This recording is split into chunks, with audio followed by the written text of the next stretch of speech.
이른 아침, 서울 강남의 고급 아파트.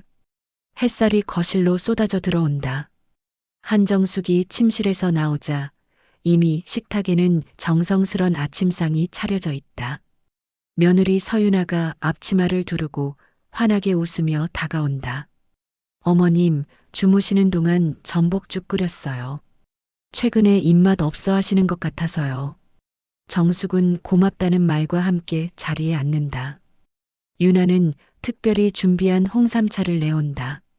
붉은 빛이 도는 차가 김을 피워 올린다. 정숙이 한 모금 마시자 미세하게 얼굴을 찌푸린다. 오늘 홍삼 맛이 좀 다른 것 같은데? 유나는 잠깐 굳었다가 바로 밝은 표정을 회복한다. 아, 프리미엄 6년근으로 새로 샀어요. 더 좋은 거예요. 그때 한민우가 넥타이를 매며 거실로 나온다. 그는 아내의 헌신에 익숙한 듯 당연하다는 표정으로 식탁에 앉는다. 엄마, 유나 정말 잘 챙기죠? 나보다 엄마를 더 생각하는 것 같아요. 정숙은 웃으며 고개를 끄덕이지만 그녀의 눈은 유나를 조용히 관찰하고 있다. 유나가 정숙의 빈 찻잔을 재빨리 가져가 설거지하는 모습이 보인다. 유난히 깨끗하게 여러 번 헹군다. 식사가 끝나고 민우가 출근한다. 유나는 정숙에게 오늘 병원 검진 예약이 있다며 함께 가자고 제안한다. 정숙은 괜찮다고 하지만 유나는 제가 모시고 가야 마음이 놓여요라며 고집한다. 그날 저녁 정숙은 침실에서 서랍을 열어 작은 검은 수첩을 꺼낸다. 펼쳐보니 날짜와 증상들이 빼곡히 적혀 있다. 10월 1일 홍삼차 마신, 10월 5일 손떨림, 기억력 저하, 10월 9일 속이 메스껍고 두통. 정숙은 수첩을 덮으며 창밖을 바라본다. 그녀의 눈빛에 의심의 그림자가 스쳐 지나간다. 3일 후 밤 정숙의 침실. 그녀는 침대에 누워 심한 식은땀을 흘리고 있다. 얼굴은 창백하고 호흡은 가쁘다. 민우가 문을 두드리고 들어온다. 엄마, 괜찮으세요? 유나가 안색이 안 좋다고 걱정하던데요. 그냥 나이 들어서 그런가 봐. 유나가 워낙 잘 챙겨주는데도. 민우는 내일 당장 종합병원에 가자고 설득한다. 정숙은 고개를 끄덕이지만 민우가 나간 후 혼자 남자 침대에서 일어나 화장실로 간다. 거울 속 자신의 모습을 본다. 눈 밑에 다크서클이 짙고 뺨은 움푹 들어갔다. 이상해. 약을 먹어도 나아지는 게 아니라 더 나빠지고 있어. 그녀는 욕실 캐비닛을 열어 최근에 복용하기 시작한 비타민과 건강 보조제들을 꺼낸다. 모두 유나가 사다 준 것들이다. 하나씩 살펴보던 정숙은 비타민병 바닥에 붙어 있는 라벨이 살짝 뜯겨진 것을 발견한다. 심장이 철렁 내려앉는다. 다음 날 아침 정숙은 일부러 평소보다 일찍 일어난다. 시계는 새벽 5시 30분을 가리킨다. 그녀는 조용히 주방으로 향한다. 팬트리 옆 작은 공간에 숨어서 기다린다. 10분쯤 지났을까? 유나가 주방에 들어온다. 그녀는 주위를 둘러보며 냉장고에서 홍삼팩을 꺼낸다. 그리고 핸드백에서 작은 갈색 약병을 꺼내 홍삼에게 몇 방울을 떨어뜨린다. 조심스럽게 흔들어 섞는다. 정숙은 손으로 입을 막으며 숨을 죽인다. 유나가 다시 약병을 가방에 넣고 냉장고 문을 닫으려는 순간 정숙이 일부러 기침 소리를 내며 걸어 나온다. 유나야, 벌써 일어났구나? 유나는 화들짝 놀라며 몸을 돌린다. 어머님. 네. 아침 일찍 시장 가려고요. 신선한 재료로 보양식 만들어 드리려고요. 그래. 고맙구나. 근데 뭐 하고 있었어? 그냥 홍삼에 비타민C 가루 타는 거예요. 흡수가 더 잘 되거든요. 정숙은 아무렇지 않게 웃으며 고개를 끄덕인다. 그렇구나. 우리 유나 정말 꼼꼼하네. 하지만 그녀의 눈은 유나의 가방을 주시하고 있다. 그날 오후 정숙은 유나가 장을 보러 나간 사이 그녀의 방에 들어간다. 서랍을 조심스럽게 열어본다. 옷가지 사이에서 통장 몇 개를 발견한다. 민우 명의 그리고 자신의 명의로 된 통장도 있다. 내 통장을 왜 유나가 가지고 있지? 더 뒤져보니 작은 노트가 나온다. 펼쳐보니 금액과 날짜가 적혀 있다. 정숙 통장 12억, 부동산 15억, 주식 3억, 목표 기간 6개월 이내. 정숙의 손이 떨린다. 노트 뒤쪽에는 약물 이름과 용량까지 적혀 있다. 졸피뎀 마이너스 수면제, 하루 5mg. 로라제팜 마이너스 항불안제, 하루 2mg. 서서히 증량 의존성 높이기 정신 혼미 법적 무능력 상태 만들기. 정숙은 노트를 덮으며 심호흡한다. 분노가 아니라 차가운 냉정함이 온몸에 퍼진다. 그렇게 내 돈이 갖고 싶었구나. 그녀는 조용히 방을 나와 자신의 서재로 간다. 책장 뒤에 숨겨둔 금고를 연다. 안에는 남편이 남긴 중요 서류들과 함께 현금 3천만 원이 있다. 정숙은 그 돈을 꺼내 가방에 넣는다. 그날 저녁 식사 시간, 유나가 또 홍삼차를 내온다. 어머님, 오늘 건강에 정말 좋은 홍삼이에요. 꼭 드세요. 정숙은 유나의 눈을 똑바로 보며 찻잔을 받아든다. 한 모금 마시는 척하다가 유나가 부엌으로 가는 순간 거실 화분에 차를 버린다. 3일 후 그 화분의 식물이 시들어 죽어 있다. 정숙은 조용히 움직이기 시작한다. 우선 신뢰할 수 있는 사람이 필요하다. 그녀는 오랜 친구이자 법률 자문이었던 김재현 변호사에게 전화를 건다. 재현 씨, 나 좀 만나줄 수 있어요? 급한 일이에요. 다음 날 강남의 조용한 카페. 정숙과 김 변호사가 마주 앉아 있다. 정숙은 지난 3개월간 있었던 일들을 차근차근 설명한다. 수첩에 기록한 증상들, 유나의 수상한 행동들, 그리고 발견한 노트의 내용까지. 김 변호사의 표정이 심각해진다. 정숙 씨, 이건 단순한 의심이 아니에요. 만약 사실이라면 살인 미수죄에 해당합니다. 하지만 증거가 더 필요해요. 어떤 증거요? 첫째, 그 약병의 성분 분석이 필요합니다. 둘째, 서윤아 씨의 과거 행적을 조사해야 해요. 혹시 전과가 있거나 비슷한 사건을 일으킨 적이 있는지. 셋째, 현장에서 범행을 포착한 증거가 필요합니다. 김 변호사는 명함 한 장을 건넨다. 박인수 탐정입니다. 제가 아는 사람 중 가장 실력이 좋아요. 전직 경찰 출신이고 신원조사 전문가입니다. 정숙은 명함을 받아준다. 그리고 정숙 씨. 네. 지금부터는 아무것도 모르는 척 하셔야 합니다. 유나 씨가 눈치채면 증거를 인멸할 수 있어요. 오히려 더 약해 보이셔야 합니다. 그래야 방심하죠. 정숙은 씁쓸하게 웃는다. 연기를 하라는 거죠? 알겠어요. 나도 한때는 연극부였어요. 그날 오후 정숙은 박인수 탐정을 만난다. 40대 중반의 날카로운 눈매를 가진 남자다. 그는 정숙의 이야기를 듣더니 고개를 끄덕인다. 이런 케이스 많습니다. 특히 요즘은 재산놀이는 결혼 사기가 정교해졌어요. 며느리로 위장해서 들어오는 경우는 처음 보지만요. 얼마나 걸릴까요? 일주일이면 기본 신호는 나옵니다. 2주면 과거 행적까지 추적 가능하고요. 그리고 박 탐정은 작은 상자를 꺼낸다. 이건 초소형 녹음기입니다. 거실 화분 뒤에 설치하세요. 주방용은 이거, 침실용은 이겁니다. 최신형이라 눈에 안 띕니다. 정숙은 녹음기들을 받아든다. 불법 아닌가요? 본인 집에 설치하는 건 합법입니다. 그리고 생명의 위협을 받는 상황이면 정당방위로 인정됩니다. 걱정 마세요. 집으로 돌아온 정숙은 유나가 외출한 사이 조심스럽게 녹음기들을 설치한다. 거실 화분 뒤, 주방 찬장 안쪽, 그리고 자신의 침실 옷장 속. 작은 기기들이지만 이것들이 진실을 밝힐 무기가 될 것이다.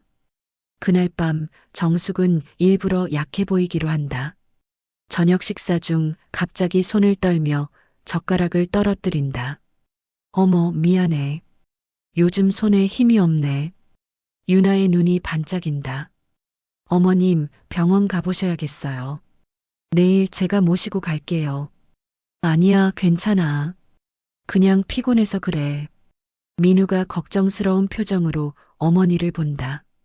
엄마, 진짜 안 좋아 보이세요. 유나 말대로 병원 가봐요.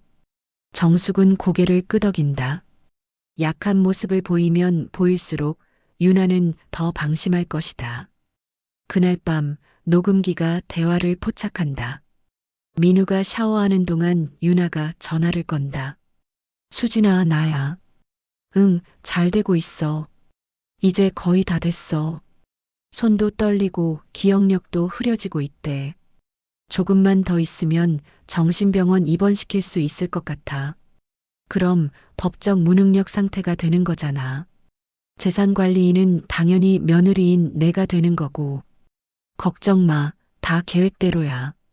민우는 바보같이 나만 믿고 있어. 정숙은 다음날 아침 녹음 파일을 듣는다. 차가운 물을 한 컵 마신다. 분노가 아니라 냉정함이 필요하다. 조금만 더 기다려. 완벽한 증거를 모을 때까지.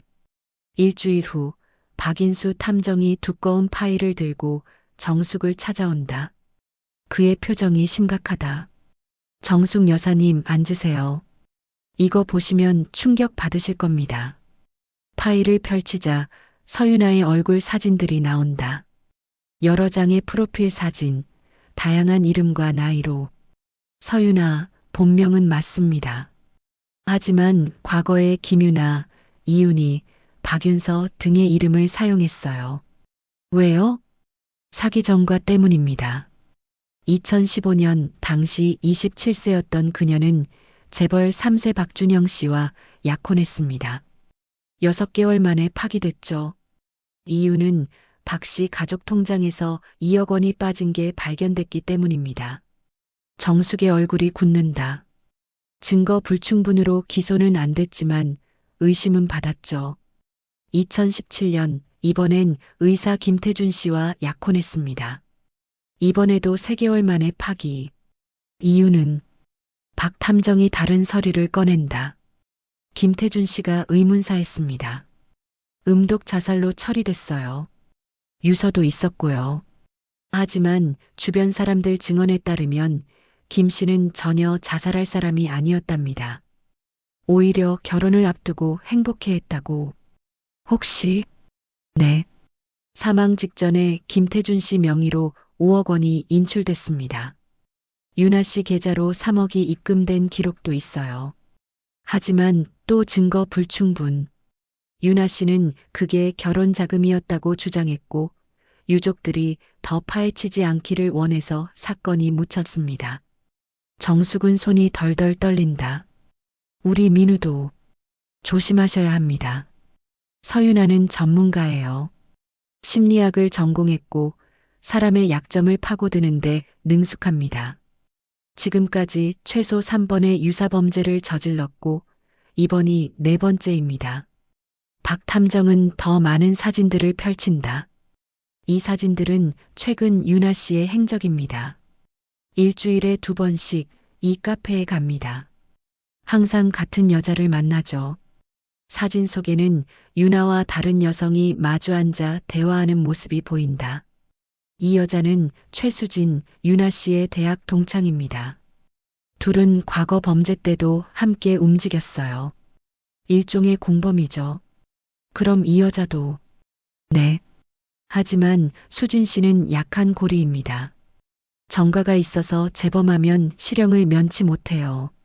압박하면 자백받을 수 있습니다. 정숙은 파일들을 보며 깊은 한숨을 쉰다.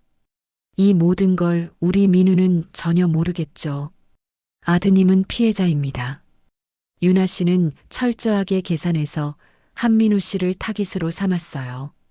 외아들이고 어머니가 부유하고 성격이 온순하고 완벽한 먹잇감이었죠. 그날 밤 정숙은 혼자 서재에 앉아 생각한다. 분노가 치밀어 오른다. 하지만 그녀는 감정을 억누른다. 지금 필요한 건 복수가 아니라 정의다. 그녀는 다시 김 변호사에게 전화한다. 재현 씨, 유 원장 수정하고 싶어요. 극비로요. 무슨 내용으로요? 전 재산을 사회복지법인에 기부하는 걸로요. 단 그 사실을 아무도 모르게 해주세요. 공증까지 마치고 봉인해서 보관해주세요.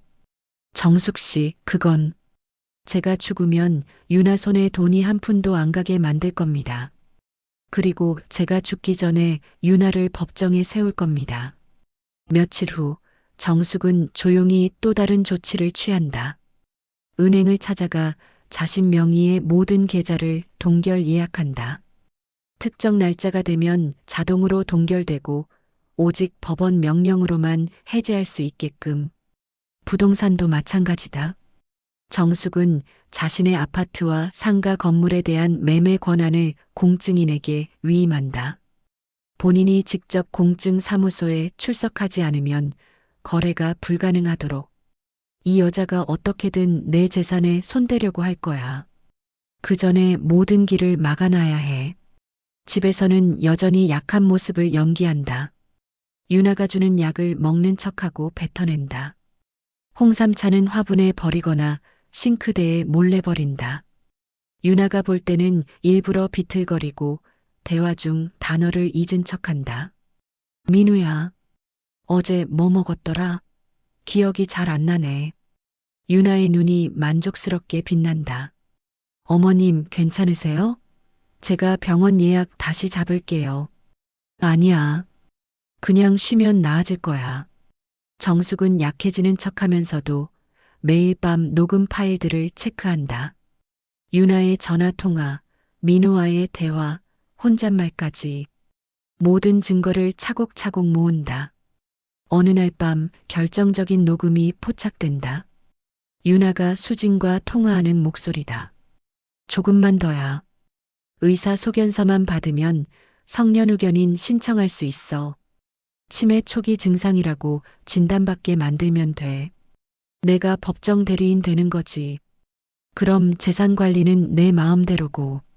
3개월 안에 다 처리하고 민우랑은 이혼할 거야. 위자료는 내가 더 받는 걸로 하고.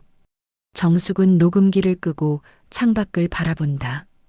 서울의 야경이 반짝인다. 이제 거의 다 됐어. 조금만 더. 2주가 더 지났다. 정숙은 이제 확실한 증거를 가지고 있다. 녹음 파일, 유나의 과거 범죄 기록, 약물 분석 결과까지. 박 탐정이 마지막 보고서를 가지고 온다. 유나 씨가 사용한 약물, 졸피뎀과 로라제팜 맞습니다. 여사님 머리카락에서도 미량 검출됐어요. 장기간 소량 투여하면 치매 증상과 유사한 반응이 나타납니다. 의도적인 범행이 확실합니다.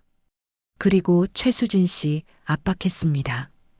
유나 씨가 자신을 협박해서 어쩔 수 없이 도왔다고 진술했어요. 증인으로 확보했습니다. 정숙은 고개를 끄덕인다. 이제 마지막 단계예요. 유나 씨를 현장에서 잡아야 합니다. 결정적 증거가 필요해요. 며칠 후 정숙은 일부러 민우에게 말한다. 민우야, 내일 검진 결과 나온다더라. 함께 가줄 수 있니? 당연하죠, 엄마. 유나랑 같이 모시고 갈게요. 다음 날 병원. 의사가 검진 결과를 설명한다. 사실 이 의사는 김 변호사가 섭외한 협력자다. 한정숙 여사님, 건강 상태가 많이 좋아지셨네요. 지난번 걱정했던 수치들이 거의 정상으로 돌아왔습니다. 유나의 얼굴이 굳는다. 어머님, 약은 꼬박꼬박 드셨죠? 응. 내가 챙겨준 거 잘 먹었어. 의사가 계속 설명한다. 특히 신경계 수치가 안정됐어요. 이대로만 하시면 몇 년은 문제 없으실 겁니다. 유나는 억지로 웃으며 말한다. 다행이네요. 정말 다행이에요. 하지만 그녀의 손은 가방을 꽉 쥐고 있다. 집으로 돌아온 후 유나는 초조해한다. 계획이 틀어지고 있다. 정숙의 건강이 나아지고 있다는 건 시간이 부족하다는 의미다. 그날 밤 유나는 더 대담한 행동을 한다. 정숙이 잠든 사이 그녀는 조용히 침실로 들어간다. 손에는 주사기가 들려 있다. 인슐린 주사다. 당뇨가 없는 사람에게 투여하면 저혈당 쇼크로 사망할 수 있다. 유나가 정숙의 팔을 잡으려는 순간 뭐 하는 거야? 정숙이 눈을 뜬다. 침대 옆 램프를 켠다. 유나는 화들짝 놀라며 주사기를 뒤로 감춘다. 어머님, 깨셨어요? 저는 그냥 어머님 입을 덮어드리려고. 손에 든 거 뭐야? 아, 이건 비타민 주사예요. 병원에서 맞으면 비싸잖아요.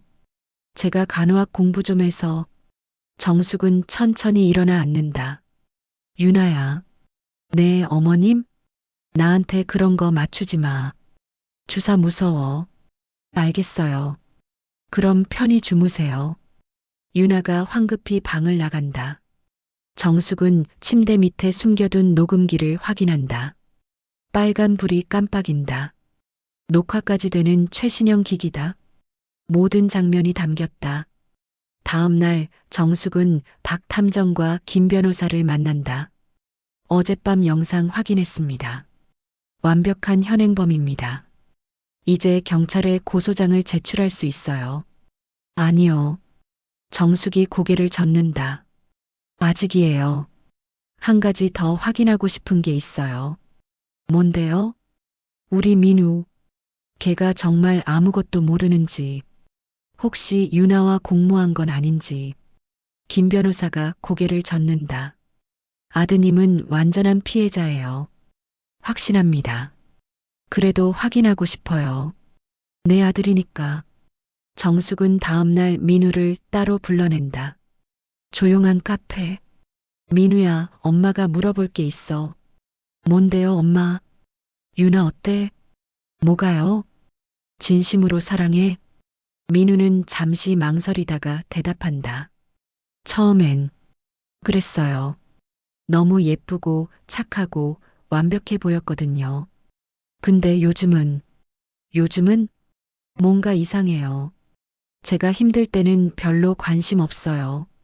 엄마한테만 집중하는 것 같고, 그리고 돈 얘기를 자꾸 해요. 엄마 재산이 얼마나 되는지, 언제 상속받는지. 민우의 눈시울이 붉어진다. 사실 요즘 후회돼요. 제가 너무 성급하게 결혼한 것 같아요. 엄마, 저 이혼하고 싶어요. 정숙은 아들의 손을 잡는다. 알았어. 엄마가 도와줄게. 근데 엄마, 왜 갑자기 이런 얘기를? 조만간 알게 될 거야. 그냥 엄마 믿고 기다려. 정숙은 이제 마지막 계획을 실행한다. 유나를 완전히 방심시킨 후 모든 것을 한 번에 밝히는 것이다. 그날 저녁 가족 식사 자리에서 정숙이 말한다. 너희들 내일 저녁 시간 비워둬. 중요한 얘기 있어. 무슨 얘기인데요? 유산 정리 얘기. 엄마도 이제 나이가 있잖니. 미리미리 준비해둬야지. 유나의 눈이 반짝인다. 어머님, 아직 건강하신데 그런 얘기는. 아니야. 지난번 병원에서 괜찮다고 했지만 사실 마음의 준비를 해야 할 것 같아. 내일 김 변호사님 모시고 정식으로 유언장 얘기할 거야. 그날 밤 녹음기가 유나와 수진의 통화를 포착한다. 드디어 내일이야. 유언장에 내 이름 들어가는 거야. 30억이야, 30억. 반은 내 거니까 걱정 마. 진짜 괜찮은 거야? 나 너무 무서워. 이제 거의 다 왔어. 내일만 지나면 끝이야. 다음 날 오후 고급 레스토랑. 정숙은 평소보다 화장을 진하게 하고 좋은 옷을 입었다. 민우와 유나가 함께 도착한다. 어머님, 오늘 되게 예쁘세요. 고맙구나. 오늘 좋은 날이니까. 식사가 시작된다. 정숙은 평소보다 밝은 모습이다. 사실 요즘 생각 많이 했어. 내가 두 아들을 키우면서 고생 많이 했는데 이제는 좀 쉬고 싶더라고. 엄마, 무슨 소리예요? 아니야, 사실이야. 그래서 결정했어. 너희한테 재산 정리해서 물려주고 나는 작은 집으로 가서 조용히 살 거야. 유나가 감격한 표정을 짓는다. 어머님, 저희가 더 잘할게요. 걱정 마세요. 유나야, 내가 정말 효부라서 고마워. 민우 잘 만났어. 유나는 감동한 척 눈물까지 글썽인다. 식사가 끝나고 정숙이 말한다. 그럼 내일 오전 10시 김 변호사 사무실로 와. 정식으로 유언장 작성하고 서명할 거야. 알겠습니다, 어머님. 집으로 돌아가는 차 안에서 유나는 들뜬 표정이다. 여보, 드디어네. 우리 이제 부자야. 민우는 불편한 표정이다. 유나야, 그렇게 좋아? 당연하지. 30억이야. 우리 이제 맘대로 살 수 있어. 민우는 아무 말도 하지 않는다. 그날 밤 정숙은 김 변호사, 박 탐정과 최종 점검을 한다. 모든 증거 확보했습니다. 녹음 파일 37개, 영상 기록 12개, 약물 분석 결과, 과거 범죄 기록, 증인 확보까지 완벽합니다. 경찰은 내일 오전 9시 30분에 대기합니다. 신호만 주시면 됩니다. 정숙은 깊은 숨을 쉰다. 3개월. 참 길었네요. 고생 많으셨습니다. 내일이면 끝납니다. 다음 날 오전 10시 김재현 변호사 법무법인 회의실. 고급스러운 인테리어의 넓은 공간. 큰 타원형 테이블 주위로 의자들이 놓여 있다. 한쪽 벽면은 통유리로 되어 있어 서울 시내가 내려다 보인다. 정숙이 먼저 도착해 있다. 김 변호사가 옆에 앉아 있다. 그의 옆에는 두꺼운 파일 여러 개가 쌓여 있다. 10시 5분 민우와 유나가 함께 들어온다. 유나는 화사한 드레스를 입고 화장을 진하게 했다. 마치 결혼식에 가는 것 같은 차림이다. 어머님, 안녕하세요. 유나의 목소리는 설렘으로 떨린다. 앉아라. 정숙의 목소리는 평소와 다르다. 차갑고 단호하다.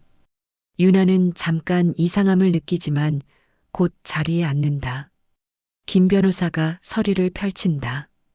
그럼 한정숙 여사님의 유언장 낭독을 시작하겠습니다. 유나는 앞으로 몸을 기울이며 집중한다.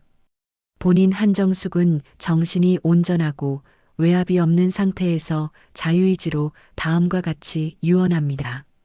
정적, 본인의 전 재산 총 30억 5천만 원은 유나의 눈이 기대로 빛난다. 사회복지법인 따뜻한 손에 전액 기부합니다. 유나의 얼굴이 순간 얼어붙는다. 뭐라고요? 상속인은 없으며 부동산과 금융자산 일체를 사회복지 사업에 사용하도록 유언합니다. 유나가 벌떡 일어선다. 이게 무슨 소리예요? 어머님. 정숙은 차분하게 유나를 바라본다. 앉아. 아니, 이건 말이 안 돼요. 며느리인 제가 있는데. 앉으라고 했어. 정숙의 목소리에 힘이 실린다. 유나는 떨리는 몸으로 다시 앉는다.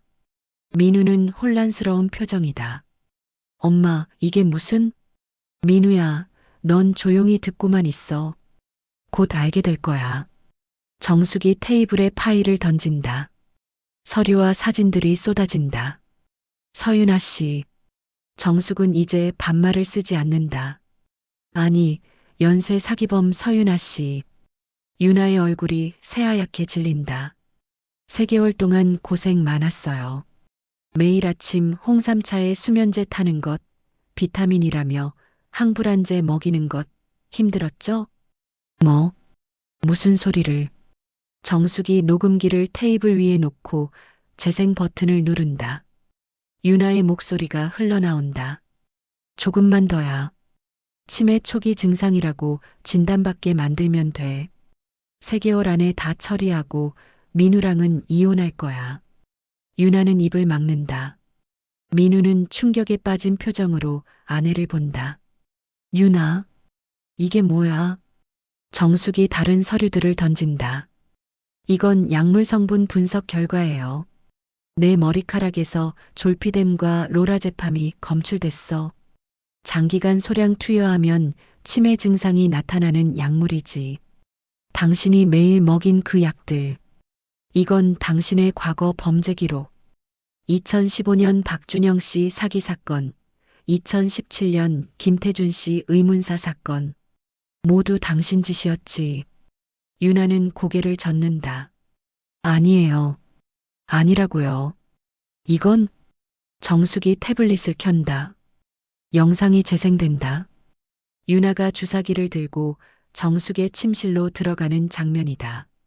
이틀 전 밤 당신이 인슐린 주사를 내 팔에 놓으려던 거. 당뇨 없는 사람한테 인슐린 투여하면 어떻게 돼요? 저혈당 쇼크로 사망하죠. 민우가 의자를 박차고 일어난다. 유나, 이게 사실이야. 유나는 눈물을 흘리며 말한다. 여보, 나는 그냥 뭐야. 우리 엄마를 죽이려고 했어. 나는 우리를 위해서 돈 때문에 사람을 죽이려고 했어. 민우는 주먹으로 테이블을 친다. 정숙이 침착하게 말한다. 민우야, 진정해. 아직 끝난 게 아니야. 정숙이 유나를 똑바로 바라본다. 서윤아 씨, 당신 처음부터 알고 있었어요. 뭐요? 1달 전부터요. 당신이 홍삼에 약 타는 거, 내 통장 비밀번호 빼내는 거, 부동산 서류 뒤지는 거, 다 알고 있었어요. 유나는 믿을 수 없다는 표정이다. 그럼, 왜 가만히 있었냐고요? 증거가 필요했으니까. 완벽한 증거. 정숙이 두꺼운 파일을 펼친다. 녹음 파일 37개. 당신과 최수진 씨의 통화 기록, 혼잣말, 모든 대화. 영상 기록 12개. CCTV와 숨겨둔 카메라로 촬영한 범행 장면들. 약물 분석 결과. 내 몸에서 검출된 수면제와 항불안제. 과거 범죄 기록. 당신이 저지른 3건의 사기 및 의문사 사건. 증인 확보. 최수진 씨가 모든 걸 자백했어요. 유나는 다리에 힘이 풀려 의자에 주저앉는다. 그리고 이건 정숙이 마지막 서류를 꺼낸다. 당신이 내 명의로 만든 위조 서류들. 재산관리인 위임장, 계좌 이체 동의서. 전부 당신 필체예요. 필적 감정까지 받았어요. 김 변호사가 일어선다. 서윤아 씨, 당신은 현재 살인미수, 사기, 위조, 절도 혐의로 고소된 상태입니다. 검찰에 제출할 모든 증거가 확보됐습니다. 김 변호사가 회의실 문을 연다. 경찰 2명이 들어온다. 서윤아 씨, 살인미수 및 사기 혐의로 긴급 체포하겠습니다. 유나는 정숙을 노려본다. 어떻게 알았어요? 완벽했는데. 정숙이 천천히 일어선다. 완벽? 당신 첫날부터 티났어요. 홍삼 맛이 다르다고 했잖아요. 평생 먹어온 홍삼인데 맛이 다를 리 없죠. 그때부터 의심했어요. 하지만 저는 완벽하게 연기했다고요? 나도 연기했어요. 약한 척, 아픈 척, 기억 안 나는 척. 당신보다 더 잘했죠. 정숙이 유나에게 다가간다. 알아요? 당신의 가장 큰 실수가 뭔지. 사람을 너무 쉽게 봤다는 거예요. 나이 든 여자는 쉽게 속일 수 있다고 생각했겠죠. 하지만 나는 당신이 태어나기 전부터 사람을 봐왔어요. 누가 진짜고 누가 가짜인지. 경찰이 유나에게 수갑을 채운다. 당신은 내 며느리가 아니었어요. 내 인생 마지막 시험이었어요. 그리고 나는 통과했죠. 유나가 끌려나간다. 문이 닫히는 순간 그녀가 소리친다. 30억? 네, 30억. 민우는 바닥에 주저앉아 운다. 엄마, 죄송해요. 제가 몰라봤어요. 제가, 제 잘못이에요. 정숙이 아들의 어깨에 손을 올린다. 민우야, 엄마, 넌 잘못이 없어. 다만 나쁜 사람을 사랑했을 뿐이야. 어떻게 이런 일이. 사람은 원래 복잡해.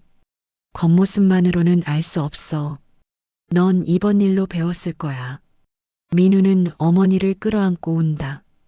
3개월 후, 법정, 유나의 선고 공판이 열린다.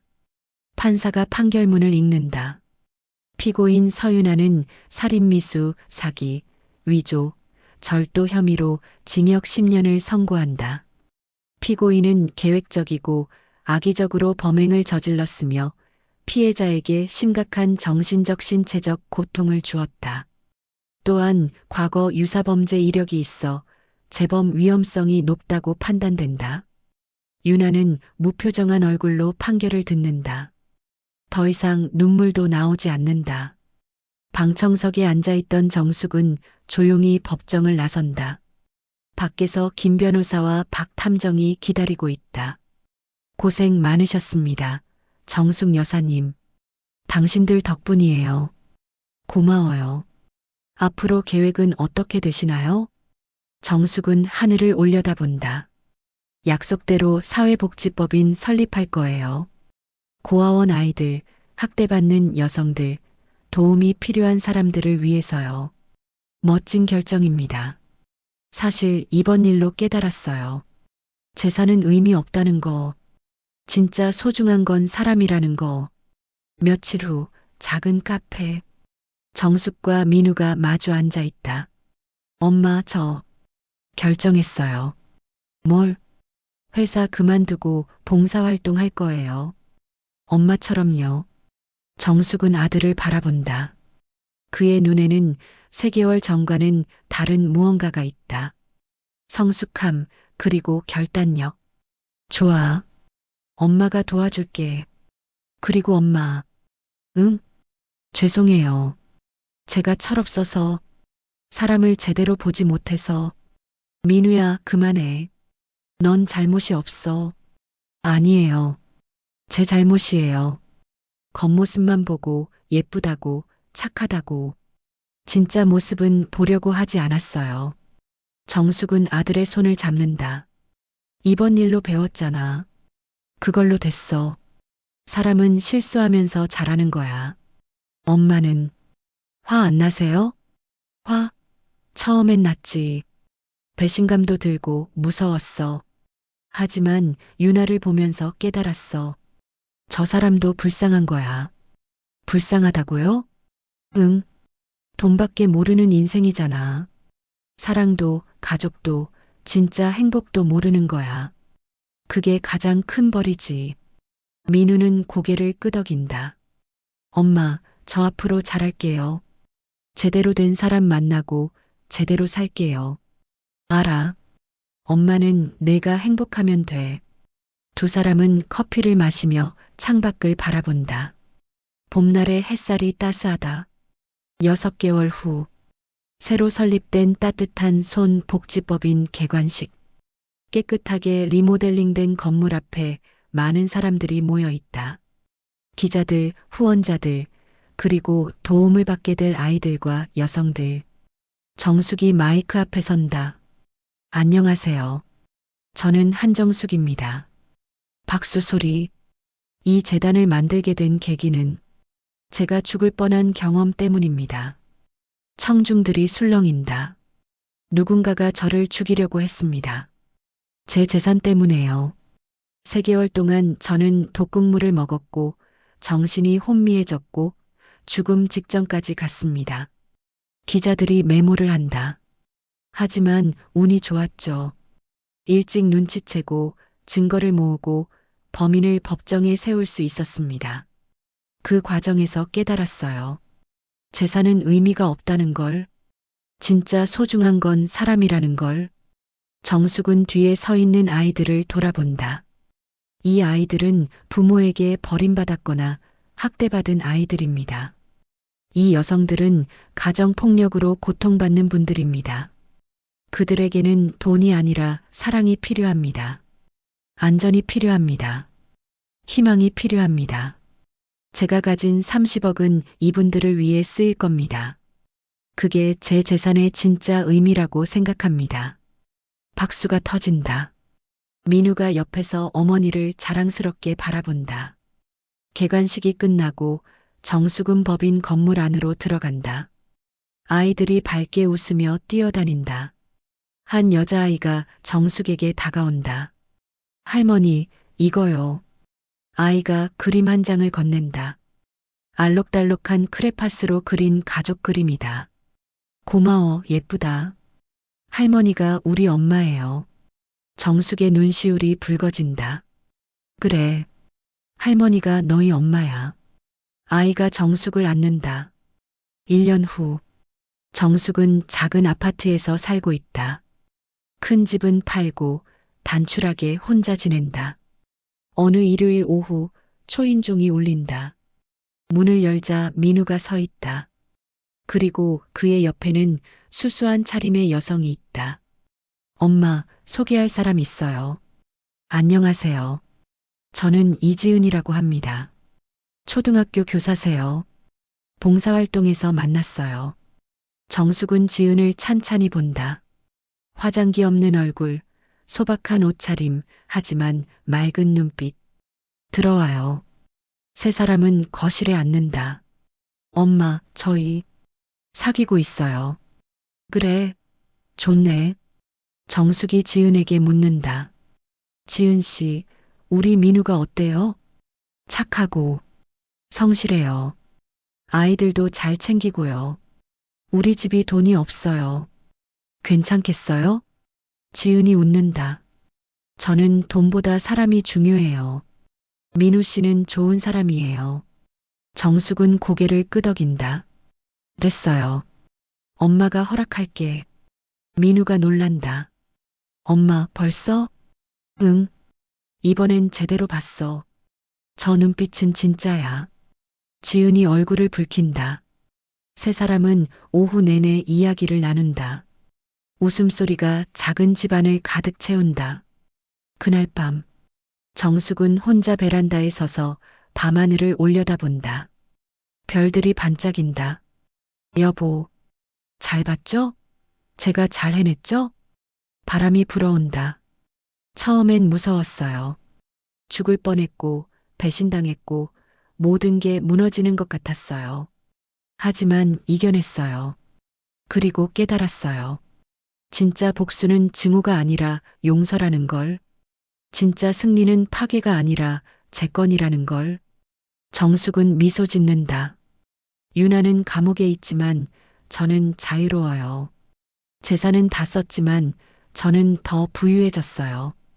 혼자지만 외롭지 않아요. 휴대폰이 울린다. 복지법인에서 온 메시지다. 여사님, 오늘 새로 입소한 아이가 할머니 보고 싶어요라고 하네요. 내일 시간 되시면 들러주세요. 정숙은 답장을 보낸다. 물론이죠. 내일 아침 일찍 갈게요. 휴대폰을 내려놓고 다시 하늘을 본다. 복수라는 게 참 이상해요. 상대를 망가뜨리는 게 복수인 줄 알았는데 알고 보니 나를 지키고 다른 사람을 살리는 게 진짜 복수더라고요. 정숙은 베란다를 나와 침실로 간다. 침대 옆 서랍에서 오래된 수첩을 꺼낸다. 날짜와 증상들이 적혀 있던 그 수첩. 마지막 페이지를 펼친다. 새로운 글이 적혀 있다. 이 일을 겪고 배운 것들. 사람은 겉모습으로 판단할 수 없다. 가장 약해 보일 때가 가장 강할 수 있다. 진짜 복수는 조용하고 지적이다. 재산보다 사람이 소중하다. 용서는 상대가 아니라 나를 위한 것이다. 삶은 언제든 다시 시작할 수 있다. 정숙은 수첩을 덮고 서랍에 넣는다. 이제 끝이야. 새로 시작하는 거야. 그녀는 불을 끄고 침대에 눕는다. 창밖으로 달빛이 들어온다. 평온한 얼굴로 잠이 든다.